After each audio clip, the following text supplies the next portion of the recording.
Have you ever heard of the boy who was doomed to never be loved? It's a tale that begins on a stormy night in the heart of London, in a humble house nestled between the narrow, winding cobblestone streets. Here, a child was born to a couple blessed with their first offspring. Their hearts swelled with pure joy as the father gently cradled the newborn, his eyes twinkling with pride. The mother, exhausted yet radiant, gazed at her son with a love so profound it could melt the coldest of hearts. Little did they know that their joy was about to be marred by an unexpected visitor and an unwelcome prophecy. As the clock struck midnight, a knock echoed through the house. A strange old woman, cloaked in mystery and age, stood at their doorstep. Her eyes, cold and piercing, bore into their souls as she requested an audience with the child. Confused yet polite, they acquiesced, unknowingly inviting doom into their abode. The old woman, hunched over the cradle, looked at the child with an expression of spite. Her lips, thin and pale, curved into a sinister smile as she began to mutter words in an ancient, forgotten tongue. The air turned heavy, the lights flickered, and the child, oblivious to the impending doom, gazed back with innocent curiosity. With a final, chilling word, the old woman finished her incantation. A shiver ran down the spine of those present. A feeling of dread and despair filled the room. The woman's eyes glowed with a malevolent satisfaction as she declared her curse.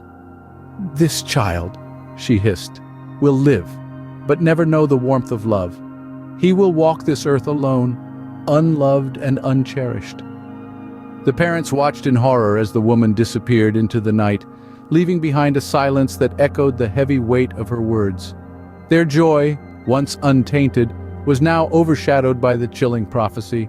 And so the curse was cast. The boy was doomed to a life without love, or so the old woman proclaimed. I imagine growing up in a world where love, the very essence of life, is a foreign concept to you. Now, imagine a boy, born and raised in the heart of London, a city bustling with life, laughter, and love. But for this boy, love was as elusive as a shadow at midnight. He was cursed, you see, doomed to live a life devoid of affection, a life without love. As a toddler, he'd watch his peers at the playground, their faces glowing with warmth and joy as their parents showered them with hugs and kisses. He'd look at his own hands, his own heart, wondering why they felt so cold, so empty. School was no different. While his classmates exchanged secret notes and shy smiles, our boy sat alone, the weight of his curse pressing heavy on his young shoulders. His heart yearned for the camaraderie, the shared laughter, the simple bond of friendship, but all he found was a wall of icy indifference.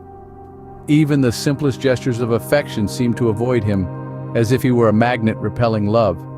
He'd watch the affectionate exchanges between friends, the loving glances between couples, and the shared laughter of families, and wonder why he was denied these simple human connections.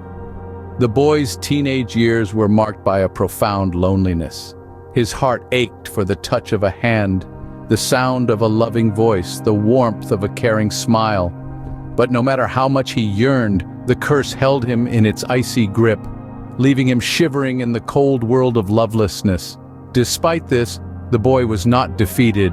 He carried his loneliness like a badge of honor, a testament to his resilience. He held on to the belief that one day he would break free from his icy prison, that one day he would feel the warmth of love.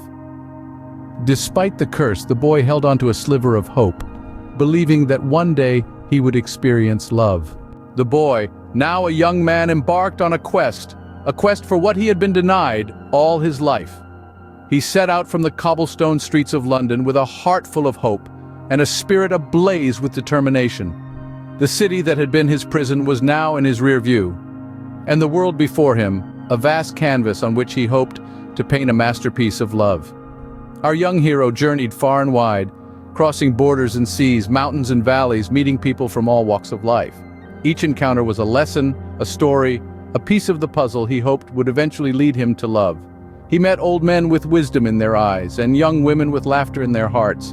He met children with dreams bigger than the sky, and adults who carried the weight of the world on their shoulders. He listened to their stories, shared in their joys and sorrows, hoping to find a spark, a connection, a hint of the love he yearned for.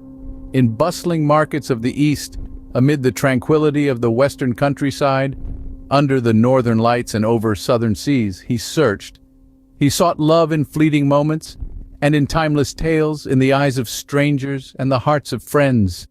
He tried to find love in the delicate dance of a butterfly's wings, in the majestic roar of a waterfall, in the silent whisper of the wind, and the thunderous applause of a storm.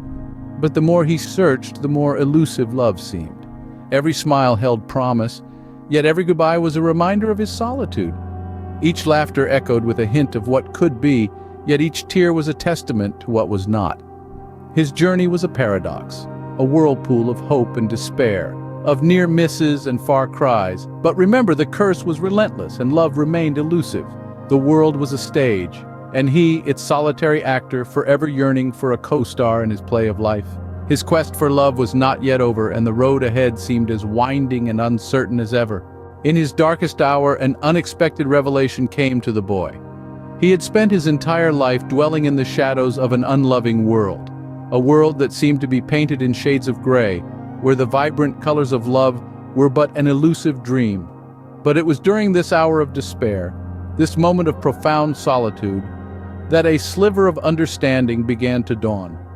The boy had always perceived love as a gift to be received. He yearned for it, the warmth of a loving touch, the comforting echo of a caring voice, the soothing balm of affectionate words. His heart craved for these tokens of love, tokens that the curse had so cruelly denied him. But as he sat there alone, his heart heavy with longing, he began to comprehend a truth that he'd overlooked. Love, he realized, is not merely about receiving.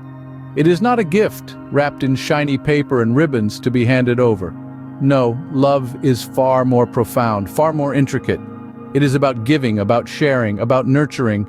It is the act of extending oneself for the sake of another, of putting someone else's happiness before your own. He contemplated this revelation, letting it seep into his soul, filling the void that the curse had carved. He realized that he was not devoid of love, for he had a heart full of it, waiting to be shared. He had been seeking love in all the wrong places, yearning for it to be given to him, when all along he had the ability to give it. It was a powerful revelation, one that turned his world upside down.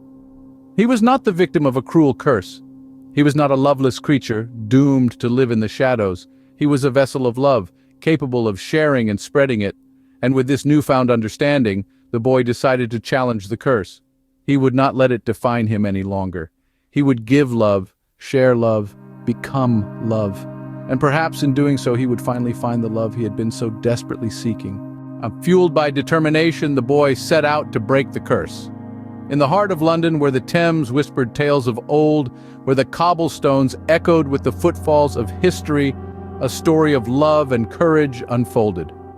A boy who had grown under the shadow of a dreadful curse decided to challenge the impossible. He had been cursed to never be loved, but he believed in the power of love, that it could heal, that it could break the chains of the most potent curses. He embarked on a journey, not of miles but of hearts. His mission was simple yet profound, to spread love and kindness. He helped the old and the frail, the young and the lost. He shared his laughter with the gloomy, his strength with the weak, and his compassion with the indifferent. His deeds were not grand, but they were genuine, and they touched people, softened them, made them look at him with affection, with respect, with love. Word of his actions spread throughout London. Like the Thames flowing through the city's veins, people began to talk, to whisper, to wonder. Could it be that the boy who was cursed to never be loved was the one teaching them what love truly meant? His actions sparked a change, a shift in the winds of the city. The boy's kindness ignited a flame of love that warmed even the coldest hearts, and then a miracle happened. The curse that had loomed over the boy, like a dark cloud, began to fade. It was as if his actions, his determination to spread love, had chipped away at the curse bit by bit until it was no more. The boy who was destined to never be loved was loved by many.